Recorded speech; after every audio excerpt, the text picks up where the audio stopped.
নমস্কার, জজবাত 24 বাংলা থেকে আমি সঞ্জয় মুখার্জি। আজকের টপিকস হচ্ছে ফিল্ম ফেস্টিভ্যালের সংকীর্তন। কেন সংকীর্তন বলছি, আমরা ফিল্ম ফেস্টিভ্যালের দুই একটা বিষয় নিয়ে আজকে আলোচনা করব।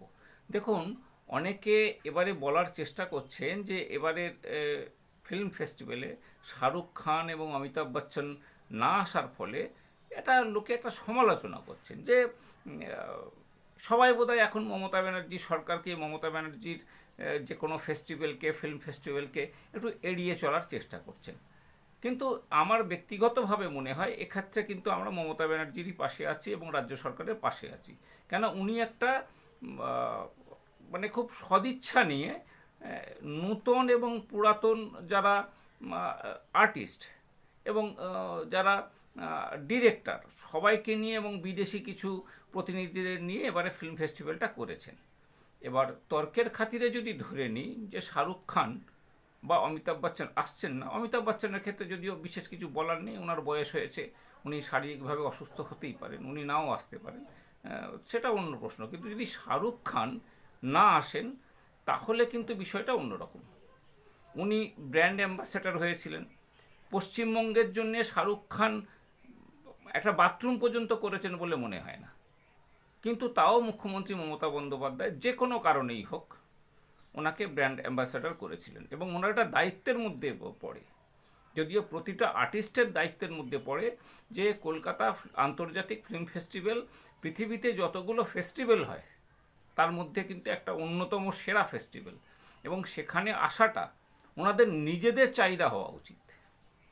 কেননা যেটাকে যে ফিল্ডে ওনারা করে খাচ্ছেন সেই ফিল্ডের যখন ভারতবর্ষে কোনো ফিল্ম ফেস্টিভ্যাল হয়, বিশেষ করে পশ্চিমবঙ্গে যখন কোনো রাজ্য সরকার তাদের আমন্ত্রিত করেন, তখন তাদের নিজেদের উচিত নিজেরা উদ্যোগী হয়ে ফিল্ম ফেস্টিভ্যালটাকে অ্যাটেন্ড করা এবং এটা যাতে সুষ্ঠুভাবে সম্পন্ন হয় সেটা করা।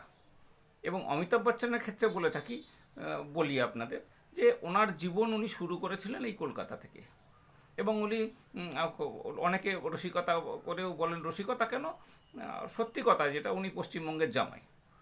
তো সেক্ষেত্রে উনি যদি শারীরিক কারণে না আসেন তাহলে তো কিছু বলার নেই। যদি শারীরিক কারণে না হয় তাহলে কিন্তু বিষয়টা খুব একটা চিন্তার বিষয় যে উনি কেন আসছেন না।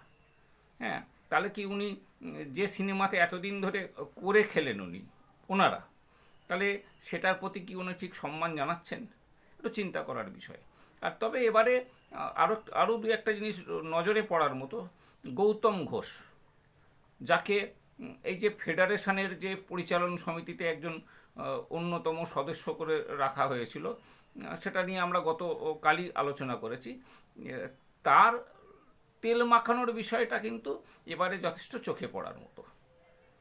উনি বামফ্রন্টের আমলে বিভিন্ন নেতামন্ত্রীকে পায়ে প্রণাম করে আমি দেখেছি, নমস্কার করে উনি তখন তাদের সাধু একটা গুড বুকে থাকার চেষ্টা করতেন।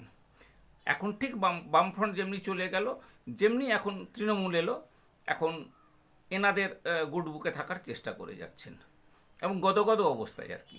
মানে একটা বিষয় বলি আপনাকে, যারা এইভাবে নিজেদের খুব তাড়াতাড়ি পরিবর্তন করে ফেলে, ধরে নেওয়া যাক তর্কের খাতিরে যদি কোনোদিন এই সরকার না থাকে তাহলে উনি কিন্তু আবার শিফট করবেন।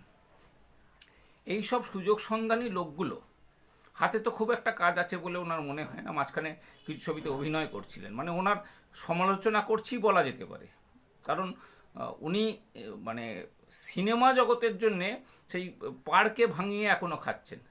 মানে কবে উনি ঘি খেয়েছেন এখনও সেই হাত শুঁকে চলছে লোকের।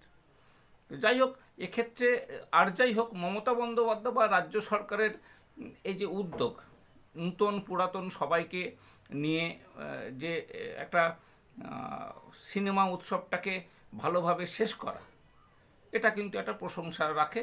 এবং আরেকটা বিষয় আপনাকে বলি, সেটা হচ্ছে যে ওনাদের এবার এই যে একটা সময় সমালোচিত হতেন যে মমতা ব্যানার্জির পোস্টারে ভর্তি হয়ে গেছে, মমতা ব্যানার্জির পোস্টারে ভর্তি হয়ে গেছে, আর্টিস্টদের নেই, বড় বড় পরিচালকদের কোনো পোস্টার নেই, সেটাও কিন্তু এই সমালোচনার মুখে পড়ে হোক যাই হোক, ওনারা কিন্তু এই সমালোচনাটাকে এটা ভালোভাবে নিয়েছেন এবং এখন আর কিন্তু এই মমতা ব্যানার্জির কেউ সমালোচনা করতে পারবেন না যে আর্টিস্ট এবং বড় বড় যারা পরিচালক তাদের ছবি বাদ দিয়ে এখন নন্দন চত্বরে মমতা ব্যানার্জির প্রচার চলছে। এটা কিন্তু এর এখন কোনো পরম শত্রুও বলতে পারবেন না। এখন দেখবেন ইস্যুটা চুপচাপ চেপে গেল।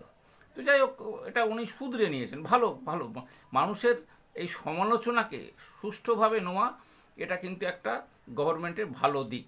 উনি যদি অন্যান্য বিষয়গুলো এই সমালোচনাটাকে ভালোভাবে নিয়ে সেগুলোকে শুধরে নিতে পারেন, তাহলে কিন্তু উনি অদূর ভবিষ্যতে আরও বহু বছর পশ্চিমবঙ্গে রাজত্ব করবে, এবং আমরাও সেটা চাই। কারণ আমরা মনে ভাবতে পারবো, মানে অনেকে যারা বিরোধী আছেন তারা সারাক্ষণ চিল্লিয়ে বেড়াচ্ছেন, ঠিক আছে, কিন্তু আমরা যারা সাধারণ জনগণ তাদের কিন্তু একটা বিষয় মাথায় রাখতে হবে যে আজকের এনারা করে খাচ্ছেন, যদি কোনো দিন বিজেপি আসে বিজেপি করে খাবে। মানুষগুলো শুধু চেঞ্জ হবে, আলটিমেটলি জনগণের কতটা আদৌ উপকার হবে সেটা কিন্তু সেটা একটা দেখার বিষয়। সন্দেহ আছে কতটা আদৌ পরিবর্তন হবে। একটু আপনারাও ভাববেন, আমরাও ভাবছি।